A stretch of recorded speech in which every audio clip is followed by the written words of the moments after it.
ஸ்ரீ குருப்யோ நமஹ. ஹரிஹி ஓம். எல்லாம் வல்ல திருச்செந்தூர் முருகப்பெருமானின் தனி பெருங்கருணையாலே இன்று விஜயதசமி தினமான இன்று சத்குருநாத சாய்நாத் மகாராஜை பற்றி ஒரு சில நிமிஷங்கள் தியானிக்க இருக்கின்றோம். குருவை வணங்க வேண்டும். திருவருள் பெற குரு அருள் தேவை. குரு அருள் இல்லாமல் திரு அருள் என்பது கிட்டாது. மாணிக்கவாசருக்கு இறைவனே குருவடிவாகி குவலயம் தன்னில் இறைவனே குருவாக வந்து மாணிக்கவாசகரை ஆட்கொண்டான். குருந்த மரத்து அடியில் எம்பெருமான் ஈசன் குருவாக தோன்றி அவரை ஆட்கொண்டான். அரிநாத சுவாமிகளுக்கு முருகப்பெருமான் குமரக்குருவனாக வந்து ஆட்கொண்டான். கலியுகத்திலே மக்களின் துயர் தீர்க்க சத்குரு சாய்நாத் மகாராஜ் ஷிரடி என்ற அந்த புண்ணிய ஸ்தலத்தில் தோன்றி 80 வயதுகளுக்கு மேலாக இருந்து எல்லோருக்கும் அனுகிரகம் செய்து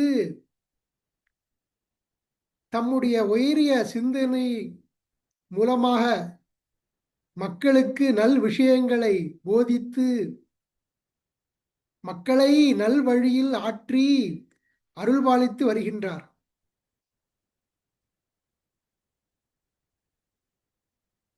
குருவின் திருமேனியை காண வேண்டும்.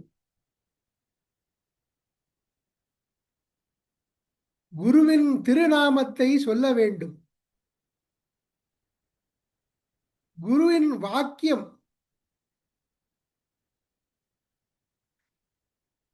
குரு உபதேசத்தை நம்பிக்கையோடு பின்பற்ற வேண்டும்.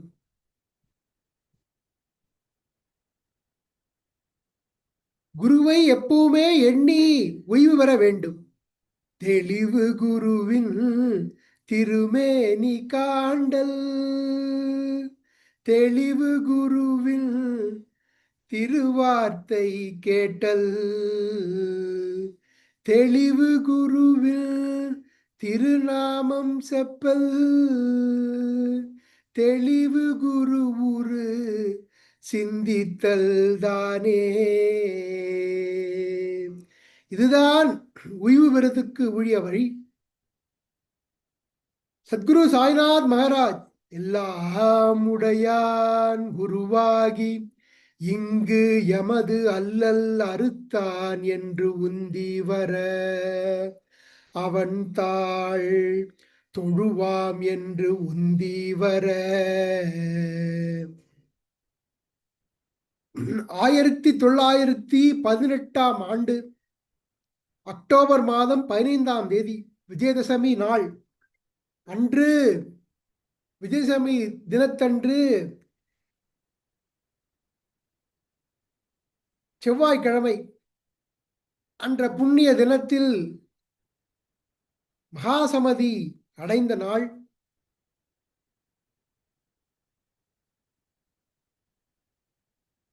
சுவாமிகள் அன்று உடல் தன்னுடைய உடலை நீத்த நாள். கதிரவன் உதயமாயிற்று. விஜயதசமி தினம். பாபாவோ அவரின் உடம்போ மிகவும் மெலிந்து சக்தி இல்லாமல் தோன்றியது போல் அங்கே தோன்றியது. எழுந்தும் உட்கார முடியவில்லை. இருந்தாலும் அவர் தன்னுடைய ஸ்தானத்தில் எழுந்து உட்கார்ந்து பக்தர்களுக்கு அனுகிரகம் செய்து வந்தார். ஷமா சில பக்தர்களை உள்ளே விடவில்லை. பாபாவுக்கு உடல்நிலை சரியில்லை, வர வேண்டாம், வெளியிலிருந்தே தரிசனம் செய்யுங்கள் என்று கூற கருணை வள்ளலான சத்குருநாத சாய்நாத் மகாராஜ் அதற்கு மறுப்பு தெரிவித்து எல்லா பக்தர்களையும் உள்ளே வந்து அனுமதித்தார். பக்தர்களும் வந்து பாத தரிசனம் செய்து இன்புற்றார்கள். பாபா தன்னுடைய அபயஹஸ்தத்தினால் எல்லாருடைய தலையிலும் வைத்து அவர்களை ஆசீர்வாதம் செய்து விபூதி பிரசாதம் உதி பிரசாதம் அவர்களுக்கு அளித்து அவர்கள் இன்னலை நீக்கினார். அப்பொழுது அங்கே இருக்கக்கூடிய சிறந்த ஜோதிடர் லக்ஷ்மண் மாமா அவரை அழைத்து கடவுள் பேரில் நாமஸ்மரணம் செய்ய பாபா ஆணையிட்டார். அன்று தாத்யாவுக்கு உடல்நிலை சரியில்லை, மீண்டும் வாந்தி எடுத்து கொண்டிருக்க ஷமா வந்து தாத்யாவின் உடல்நிலை சரியில்லை, தாங்கள் அனுகிரகம் செய்ய வேண்டும் என்று கூற, அவரை வந்து பார்க்க வேண்டும் என்று கூற, பாபா நான் இங்கே இருந்து தாத்யாவுக்கு அனுகிரகம் செய்கின்றேன், அவனுடைய தாயாருக்கு நான் வாக்கு கொடுத்திருக்கிறேன், அவள் செய்த அந்த பூஜையானது என்னால் மறக்க முடியாது, தாத்யாவை காப்பதற்கு நான் போக தேவையில்லை, இங்கே இருந்து அவனை காக்கின்றேன் என்று அருள்பாலிக்க சிறிது நேரத்தில் தாத்யாவும் வந்து பாபாவை வழிபட்டு சென்றார். அன்று பாபா பக்தர்களின் கண்களுக்கு மாருதியாக, விட்டலாக, தத்தாத்திரேயராக, ராமராக தோன்றி காட்சியளித்தார். பூட்டி கனவான் பூட்டி அவருக்கு ஸ்ரீகிருஷ்ணனாகவே காட்சியளித்தார் பாபா. ஒரு குழந்தை வந்தது, குழந்தையுடன் ஒரு பெரியவர் வந்தார். வித்யாபயாசம் செய்ய வேண்டும், விஜயதசமி அல்லவா என்று வேண்ட அந்த குழந்தைக்கு ஓம் என்று உபதேசம் செய்து அந்த குழந்தையை அருள்பாலித்தார் பாபா. மத்தியானம் ஆரத்தி முடிந்தது. பக்தர்கள் பாபாவை கண்டு சந்தோஷம் அடைந்தார்கள்.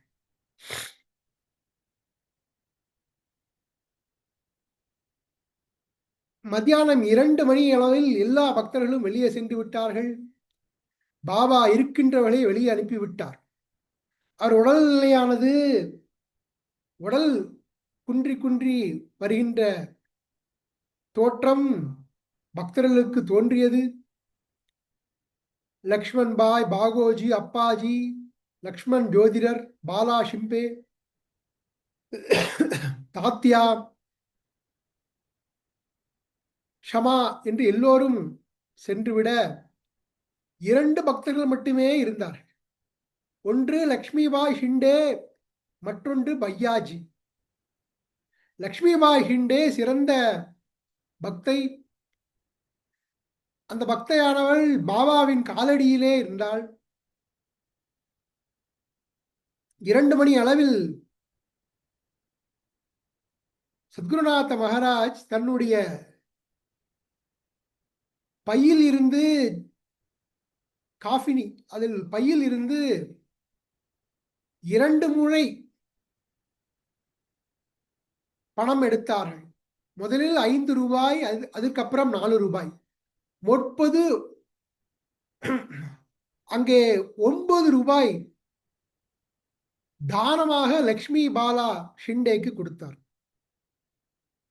அது முன் பிறவி கணக்கு பாக்கி என்று வைத்தாலும் தன்னுடைய இறுதி நேரத்தில், இந்த ஸ்தூல உடலில் இருக்கும் இறுதி நேரத்திலே பக்தர்களுக்கு 9 விதமான பக்திகளையும் 9 விதமான அறிவுரைகளையும் சத்குருநாத மகாராஜ் அன்று வழங்கி அருள்பாலித்தார். கடவுளை அடைவதற்கு 9 விதமான விஷயங்கள் வேண்டும். நல் விஷயங்கள் பக்தர்களுக்கு தேவைப்படுகின்றது. ஒன்று, அகங்காரம் இல்லாமல் இருப்பது. இரண்டாவது, அடுத்தவர்கள் பொருள் மேல் ஆசைப்படாமல் இருப்பது. மூன்றாவது, இடைவிடாத சேவை, குருவுக்கும் சாஸ்திரத்துக்கும் கடவுளுக்கும். நான்காவது, உலக விஷயங்களில் பற்றற்று இருப்பது. ஐந்தாவது, குரு சாஸ்திரம் மேல் பரிபூர்ண நம்பிக்கை, ஸ்ரத்தா, சபூரி, அந்த பரிபூர்ண நம்பிக்கை தேவை. அது 5வது நல் உபதேசம். 6வது, அமைதியான வாழ்க்கை முறை. ஏழாவது, உண்மையை அடையக்கூடிய அந்த ஆவல், ஞானம் பெற வேண்டிய அந்த முயற்சி பெறக்கூடிய அந்த ஆவல், அந்த தாகம். எட்டாவது, மற்றவர்கள் மேல் பொறாமை இல்லாமல் இருப்பது. ஒன்பதாவது, மற்றவர்களை மட்டம் தட்டியும் தன்னை உயர்த்தியும் மற்றவர்கள் குறையை கண்டுபிடித்தும் தன்னுடைய பெருமையை பேசிக்கொண்டு தெரியக்கூடிய அந்த தீய குணத்தை விட்டு விடுவது. இப்படி இந்த 9 நல்ல விஷயங்கள், உபதேசங்கள், நல் முத்துக்களை சத்குருநாத மகாராஜ் அன்று 9 ரூபாய் லக்ஷ்மிபாய் ஷிண்டேக்கு கொடுத்து அந்த இரு தருணத்தில் அருள்பாலித்தார்கள். இவ்வாறு லக்ஷ்மிபாய் ஷிண்டேக்கு கொடுத்து முடித்தவுடன் தசமியும் வந்தது. தசமி முடிவுக்கு வந்தது. ஏகாதசி ஆரம்பித்தது. ஏகாதசி ஆரம்பித்தது. சத்குருநாத மகாராஜ் தன் உடலை நீத்துவிட தருணம் இதுதான் என்று எண்ணி பையாஜியின் மேல் சாய்ந்து உடல் உதிர்ந்தவுடன் இந்த உடலை பூட்டியின் வடாவில் வைத்து பக்தர்கள் வழிபட வேண்டும், நான் அங்கே இருந்து பக்தர்களை காத்து ரட்சிப்பேன் என்று உறுதி கூறி மத்தியான வேளை 2:30 மணி அன்று அந்த யோகிராஜ பரமஹம்ச மகரிஷி தன்னுடைய பூத உடலை நீத்து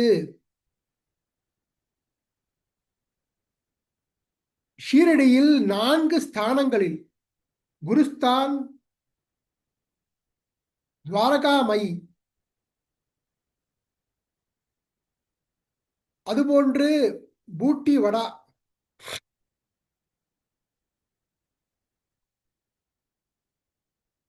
மற்றும் சாவடி, இந்த 4 இடங்களிலும் எப்பொழுதும் தாகத்தோடு வரும் பக்தர்களுக்கு அவர்கள் துயரை துடைத்து அருள்பாலிக்க நான் இருந்து வருகின்றேன் என்று அருள் கூறி ஆசி வழங்கி இன்றும் பக்தர்களின் துயரை தீர்த்து வருகின்ற அந்த மகான், திவ்ய மகானின் நாமத்தை நாமும் ஓதி உய்வரவுமாக. எப்பொழுதும் இந்த வேப்பமர நிழலில், வேப்பமரத்து அடியில் இருந்து கொண்டு அருள்பாலித்து வரும் சத்குருநாத மகாராஜ், சாய்நாத் மகாராஜ், வேப்பம்பழம் கசக்கும், அது மக்கள் உண்பதற்கு ஒவ்வாதது. அப்படிப்பட்ட வேப்ப மரத்தில், வேப்பமரம் சம்சார வாழ்க்கை, அந்த பிறப்பு இறப்பு சுழலிலே சிக்கி தவிக்கும் மாநிலர்களுக்கு உண்மை பரம்பொருள் தத்துவத்தை உபதேசித்து உய்வு பெற ஈஸ்வரனே குருவாகி வந்த அவதாரம் சத்குருநாத் சாய்நாத் மகாராஜ். அப்படிப்பட்ட வேப்ப மரத்தை கல்பவருஷத்தை விட உயர்ந்த பொருளாக்கி எல்லோருக்கும் எல்லா விதமான விஷயங்களையும் தந்து அருள் வாழ்த்து வரும் சத்குருநாத மகாராஜ், சாய்பாபா மகாராஜின் பாதார விந்தங்களை நாமும் ஸ்மரிக்கின்றோம். இந்த விஜயதசமி புண்ணிய தினத்திலே எல்லாரும் சாய்நாத் மகாராஜை வேண்டி உய்வு பெற எல்லாம் வல்ல திருச்செந்தூர் முருகப்பெருமானை நாம் வேண்டி இந்த சிற்றுரையை இவ்வாறு முடிக்கின்றோம். ததானிம்ப விருக்ஷஸ்ய மூலாதிவாசாத் சுதாஸ்வரீணம் திக்த மப்யப்ரியந்தம் தருகல்பவ்ருக்ஷாதிகம் சாதயந்தம் நமாமீஸ்வரம் சத்குரும் சாயிநாதம் நமாமீஸ்வரம் சத்குரும் சாயிநாதம். सद्गुरुनाथ महाराज की जय. साईनाथ स्वामी महाराज की जय. ஓம் சாய்ராம். வெற்றிவேல் முருகனுக்கு அரகரோகரா.